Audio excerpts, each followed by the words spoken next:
अस्सलाम वालेकुम स्टूडेंट्स। आज हम करने वाले हैं सिंपल हार्मोनिक मोशन। हमारा टॉपिक है जनरल वेव प्रॉपर्टी का सिंपल हार्मोनिक मोशन। बहुत आसान सा टॉपिक है। पहले तो मैं अलग से लिखूं पूरी डेफिनेशन और फिर आपको पढ़ूं, इससे अच्छा मैं बुक से ही पहले आपको डेफिनेशन रीड करके इसे एक्सप्लेन कर दूं, है ना। बुक में लिखा हुआ है कि a motion repeating itself in an equal interval of time, नहीं बोला लेकिन टाइम इंटरवल एक ही बात है, is refer to as periodic और ऑसिलेटरी मोशन। मतलब वो मोशन जो अपने आप को रिपीट करे इक्वल इंटरवल ऑफ टाइम पर, वो पीरियोडिक मोशन कहलाती है।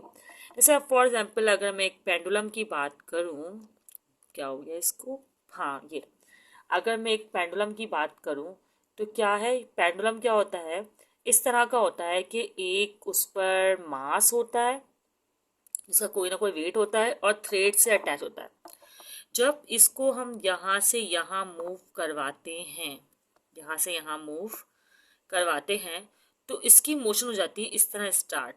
पहले ये यहाँ जाता है, फिर ये वापसी यहाँ आता है, इस तरह ये मोशन करता है। मतलब कि इक्वल, पहले यहाँ आया फिर गया फिर वापसी आया, रिपीट किया ना इसने, इसी तरह ये रिपीट करता रहता है। अगर एयर फ्रिक्शन ना हो तो ये एक बार फोर्स देने के बाद रिपीट करता रहे, तो ये मोशन जो है इस वक्त पीरियोडिक मोशन है। अदरवाइज एक राउंड कोई चीज़ है, उसने यहाँ से ट्रैवल स्टार्ट किया और वो घूम कर वापसी यहीं आ रही है, तो वो भी पीरियोडिक मोशन ही कहलाएगी। तो ये आपके दो पीरियोडिक मोशन हो गए। ये तो आपका हुआ पेंडुलम। क्या है ये? पेंडुलम बोलते हैं जिसमें एक बॉब मास जो है वो टाई हुआ हुआ हो किसी थ्रेड से। सही है। उसके अलावा हाँ, इसको कैसे भूल गए, स्प्रिंग। अच्छा, स्प्रिंग में बना नहीं रही, स्प्रिंग यहीं पर है, इसी को मेंशन करते हैं। मैंने स्प्रिंग के लिए ना इसको मैग्नीफाई कर दिया। अच्छा देखिए क्या है स्प्रिंग में, स्प्रिंग है, इसके साथ भी एक मास है जिसका कोई ना कोई मास होगा ना। स्प्रिंग में क्या होता है कि हमने इसे स्ट्रेच किया, सही है। जैसे स्ट्रेच करेंगे तो रीस्टोरिंग फोर्स लगाएगा ये वापसी। मतलब स्ट्रिंग में स्ट्रेचबिलिटी होती है ना, वापसी फोर्स को रीस्टोर करने, जो हमने इस पर अप्लाई की है फोर्स, उसको रीस्टोर करने की तो वापसी। अच्छा वैसे तो इसकी मीन पोर्शन ये है, इस पोर्शन पे ये स्टेबल है, सही, मैक्सिमम आ सकता है, लेकिन ये क्या होगा, झटके से वापसी की तरफ जाएगा, सही है, इस तरफ। फिर यूं back and fourth back and fourth back and fourth, इस तरह मोशन को अपने रिपीट करेगा, तो ये भी मोशन हो गई पीरियोडिक मोशन, सही है। अच्छा सिंपल, ये पीरियोडिक मोशन समझ में आ गया होगा आपको, मतलब कोई भी चीज़ अपनी मोशन को रिपीट करे, सिंपल सी बात, कोई इसमें लंबी बात नहीं है। अब सिंपल हार्मोनिक मोशन, अब इसको देखते हैं। अच्छा जो बात मैंने रिपीट की थी ना यहाँ पर, can object in such a periodic motion oscillate about an equilibrium position to due to restoring force of restoring torque.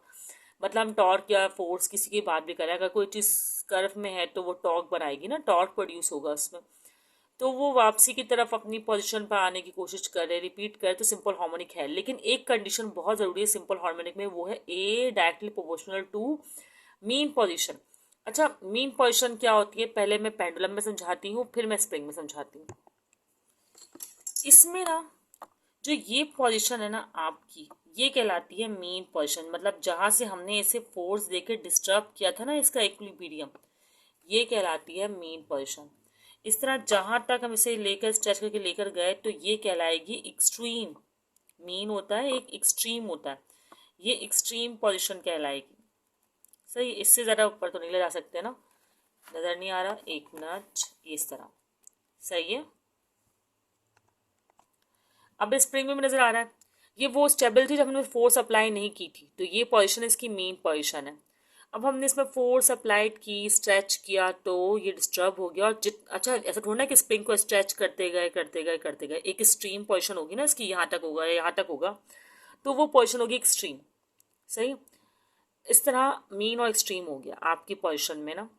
अब कंडीशन क्या है जो मुझे समझानी है आपको सिंपल हार्मोनिक मोशन में, जो मेन कंडीशन है जो अप्लाई होगी तो ही कोई, मतलब हर जो बॉडी रिपीट करती हो अपनी मोशन को वो सिंपल हार्मोनिक नहीं होती। मतलब हर पीरियोडिक मोशन करने वाली बॉडी सिंपल हार्मोनिक नहीं होती। जो इस कंडीशन पे लाई करेगी a directly proportional to minus x, वो होगी। अब ये क्या कहना चाह रहे हैं, अच्छा मैं पेंडुलम में ही समझाने की कोशिश करूंगी इसको।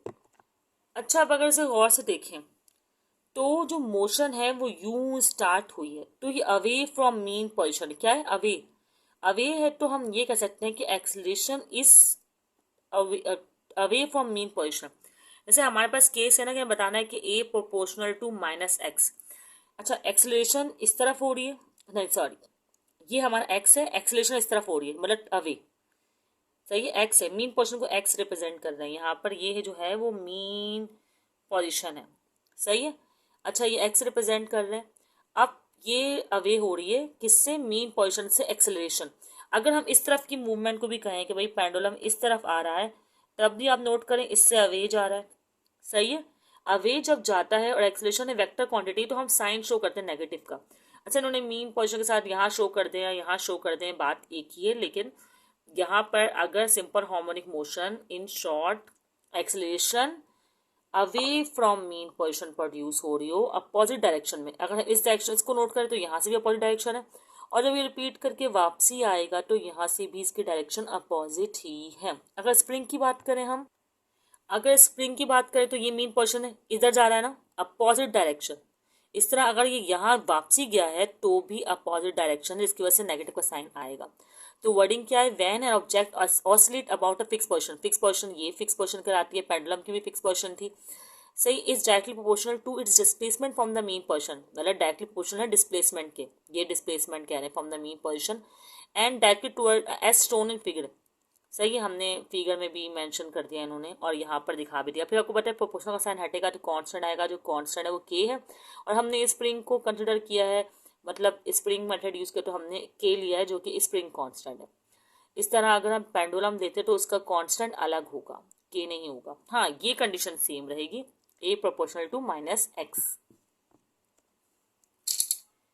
ये तो आप पढ़ चुके हैं कि ए प्रोपोर्शनल है, इसके डिस्प्लेसमेंट के नेगेटिव साइन रिप्रेजेंट कर रहा है अपोजिट डायरेक्शन को। अब हम स्टार्ट कर रहे हैं सिंपल पेंडुलम।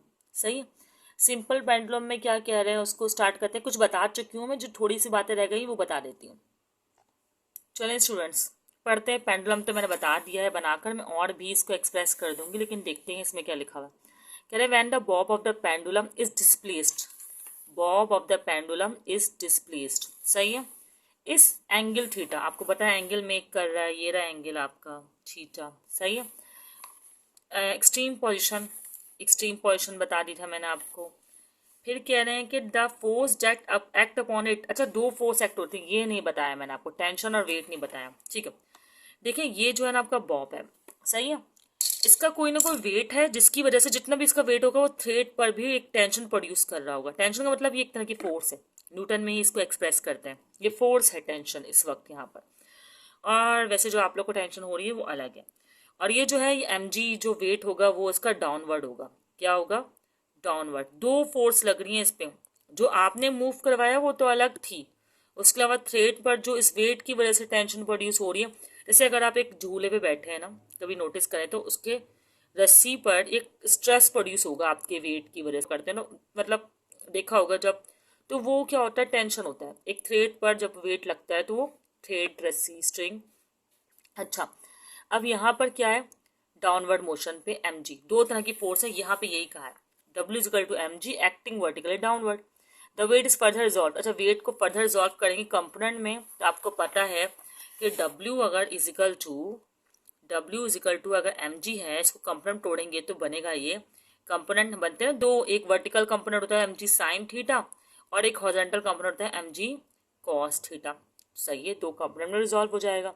फिर कौन सा कंपोनेंट रिस्पॉन्सिबल होगा इसकी मूव करवाने के लिए, वो है mg साइन थीटा। क्यों होगा मैं पीछे डायग्राम में आपको एक्सप्रेस करके बता दूंगी। सही है, बाकी ये वर्डिंग में पढ़ नहीं रही। इसमें इन्होंने कहा एग्जाम्पल दिए कि ओल्ड फैशन क्लॉक जो होती थी बड़ी वाली, जो हम देखते थे, इस तरह की जो बनी हुई होती थी क्लॉक्स, यूँ होता था। सही है, मतलब बहुत अजीब सी बना रही हूँ मैं, इस तरह की क्लॉक्स जो होती थी, मैं इसकी पिक्चर मेंशन कर दूंगी। सही, तो उसमें ना यहाँ पे क्लॉक के बाद एक पेंडुलम इस तरह का जो है था, जब एक और होता था तो वो पेंडुलम स्विंग करता था। वो पेंडुलम क्या करता था, स्विंग करता था। तो वो एक एग्जाम्पल दी हुई यहाँ पर इस पेज पर। खैर, हम अगले पेज पर सिंपल पेंडुलम को फर्दर डिटेल में रीड कर रहे हैं। ज़रा समरी कर लेते हैं हम पेंडुलम की एक बार फिर से बनाकर। पेंडुलम एक रिजिड सपोर्ट से फिक्स होता है। सही है, ये वाला पॉइंट, ये बॉब इस पे होता है कोई, और ये वाला जो पॉइंट होता है वो होता है मीन पोजीशन। ठीक है। और इस पोजीशन में ये इक्विलिब्रियम पे होता है। किस पोजीशन में ये इक्विलिब्रियम पे होता है? इस पोजीशन पर ये इक्विलिब्रियम में होता है। इक्विलिब्रियम का मतलब समझते हैं ना, मतलब कि एतदाल में होता है। एतदाल उर्दू का वर्ड इतना मुश्किल, खैर। अच्छा, यहाँ से हम इसे डिस्टर्ब करते हैं जब, तो ये मूव कर जाता है, और ये पोजीशन जहाँ तक ये मूव करता है ये एक्सट्रीम कहलाती है। ठीक है। अच्छा, उसके बाद आपको पता है कि वेट जो होता है वो डाउनवर्ड लग रहा होता है, mg होता है। अब इन्होंने बोला वेट को कंपोनेंट तोड़ दें। अच्छा, एंगल प्रोड्यूस कर रहा है, मैंने यहाँ मेंशन कर दिया। वेट को कंपोनेंट तोड़ने को कह रहे थे, आपको पता है कि ये वेट है ना, तो एक कंपोनेंट इसका होगा हॉरिजॉन्टल और एक यूँ होगा वर्टिकल। अच्छा, पेज को ना यू राउंड करके देखेंगे ना आप, तो इस लिहाज से हॉरिजॉन्टल और वर्टिकल बनाएंगे, क्योंकि जहाँ वेक्टर होता है ना, वेक्टर के डायरेक्शन के अपोजिट इस तरह हॉरिजॉन्टल और वर्टिकल लेते हैं। अपोजिट नहीं, मतलब गलत वर्ड यूज़ कर रही हूँ, लेकिन इस तरह वेक्टर को देखते हुए लेते हैं। तो आप, अगर मैं यूज़ करके पेज आपको मेंशन कर दूं, तो ये मेरा वेक्टर है, सही है। वेक्टर का ये मैंने हॉरिजॉन्टल कंपोनेंट और ये मैंने वर्टिकल कंपोनेंट ले लिया। अच्छा, अब जो हॉरिजॉन्टल कंपोनेंट है वो आपको पता है होता है एम जी कॉस थीटा, तो एम जी कॉस थीटा लिखेंगे आप। और जो वर्टिकल होता है वो मैं यहाँ पर लिखती हूँ ब्लू पेन से, एम जी साइन थीटा, सही है। अच्छा, यहाँ पर है टेंशन, यहाँ पर क्या है, टेंशन बता दिया था मैंने, न्यूटन में नापते हैं आप नोट, और ये भी न्यूटन होता है, एम जी आपको पता है, डब्ल्यू एम जी न्यूटन में होता है। तो ये दोनों एक दूसरे को कर रहे हैं कैंसिल, क्या कर रहे हैं, इसका मतलब जो पेंडुलम अब मीन टूवर्ड मीन पोजीशन जो मूव करने की कोशिश कर रहा है, किसकी वजह से कर रहा है, only and only M G sine theta की वजह से कर रहा है। तो मतलब जो खाली वेक्टर रिस्पॉन्सिबल है हमारे पास वो है F equal to M G sine theta pendulum के लिए। खैर मैं ऐसे बता रही हूँ, ये लिखिएगा नहीं बिल्कुल भी, सही है। अच्छा, अब क्या करेंगे, अब ये यहाँ तो नहीं आएगा ना, यहाँ भी जाएगा, ऐसा थोड़ा ना कि यहीं पर इसकी डायरेक्शन जो है मुकम्मल हो गई। ये यहाँ भी गिरा, यहाँ मैंने थोड़ा छोटा डायरेक्शन दे दिया, हालांकि दोनों की डायरेक्शन एग्जैक्ट इक्वल होगी। खैर गलत बन गया, चले कोई बात नहीं। अच्छा, ये भी एक्सट्रीम पोर्शन कहलाएगी, सेम होगी, जिस डायरेक्शन में ये होगा सेम एक्सट्रीम पोर्शन ही कहलाएगी।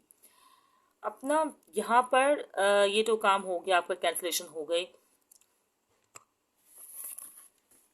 ये स्क्रीन पर जो अब आपको नज़र आ रहा है वो है टाइम पीरियड का फॉर्मूला पेंडुलम के लिए। इसमें आप देख रहे होंगे कि टाइम पीरियड जो है पेंडुलम का डिपेंड करता है लेंथ पर या ग्रेविटेशनल एक्सेलरेशन पर, मास पर डिपेंड नहीं करता। आप लोग ये बात जानते हैं कि फॉर्मूला में जो बात या जो सिंबल या जो एलिमेंट रिप्रेजेंट हो रहे होते हैं उन्हीं पर वैल्यू डिपेंड करती है। जैसे कि अगर मुझे टाइम पीरियड बढ़ाना है तो ग्रेविटेशनल एक्सेलरेशन को कम करना होगा। इसी तरह लेंथ ऑफ थ्रेड के बढ़ने के साथ साथ टाइम पीरियड ऑफ पेंडुलम भी चेंज होगा, वेरिएट करेगा। लेकिन टाइम पीरियड मास पर डिपेंड नहीं करता, जो बॉब हमने लगाया हुआ है उसके मास पर डिपेंड टाइम पीरियड नहीं करता। यहाँ पर हमने सिंपल पेंडुलम और सिंपल हार्मोनिक मोशन जो है वह स्टडी कर लिया है। ऐसे ही और न्यू टॉपिक्स पर जो है मैं वीडियो बनाती रहूँगी जो फिजिक्स और केमिस्ट्री से रिलेटेड होंगे। कोई क्वेश्चन हो तो कमेंट सेक्शन में पूछ सकते हैं। अल्लाह हाफिज़।